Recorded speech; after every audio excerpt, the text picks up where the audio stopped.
নমস্কার বন্ধুরা, আজকে চলে এসেছি আপনাদের জন্য একটি ঝরঝরে বাসন্তী পোলাওয়ের রেসিপি নিয়ে। তো ঝরঝরে বাসন্তী পোলাও করার জন্য প্রথমে এক বাটি বাসন্তী চাল নিয়ে নিয়েছি। চালটাকে ভালো করে ধুয়ে কিছুটা জল দিয়ে 1 থেকে 1.5 ঘন্টার জন্য ভিজিয়ে রাখতে হবে। তো আমি ঢাকনা দিয়ে 1-1.5 ঘন্টার জন্য ভিজিয়ে রাখলাম। দেখুন 1-1.5 ঘন্টা বাদে চালটা কতটা ফুলে উঠেছে। এবং গ্যাসের একটি পাত্রে জল গরম বসিয়ে সেই জলের ভেতরে লবঙ্গ, দারচিনি, এলাচ, 2টি তেজপাতা, স্বাদ অনুযায়ী লবণটা দেবেন।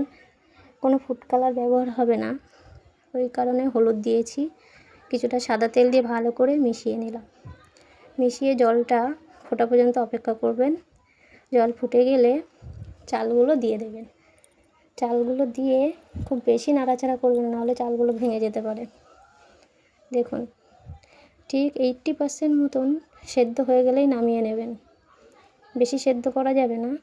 দেখুন কিছুটা দানা দানা থাকবে, সেই অবস্থায় নামিয়ে আমি ঝুড়িতে নামিয়ে নিয়েছি, যাতে জলটা ভালোভাবে ঝরে যায়। একটি কড়াই বসিয়ে তাতে 2 চামচ ঘি দিয়ে দিলাম। দিয়ে আগে থেকে কাজু কিশমিশটাকে ভিজিয়ে রেখে সেই কাজু কিশমিশটা ভালোভাবে ভেজে নেব। কিশমিশগুলো যখন ফুলে ফুলে উঠবে ঠিক সেই মুহূর্তে নামিয়ে নেবেন। বেশি ভাজলে খেতে ভালো লাগবে না। এই অবস্থায় নামিয়ে নিলাম। এই কড়াইতেই আরও কিছুটা ঘি দিয়ে দেব। তার মধ্যে একটি এলাচ, দারচিনি, তেজপাতা দিয়ে আদা কাঁচা লঙ্কা বাটা দিয়েছি।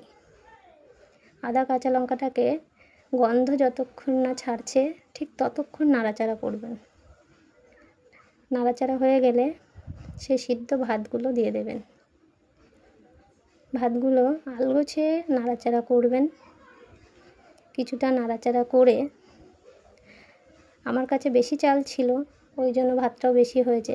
আপনারা চাইলে দুবারে করতে পারেন। আমি যেহেতু টাইম কম ছিল তাই একবারেই করে নিয়েছি। কিছুটা ঘি দিয়ে নেবেন ওপর দিয়ে, কাজু কিশমিশটা দিয়ে স্বাদ অনুযায়ী চিনি দেবেন।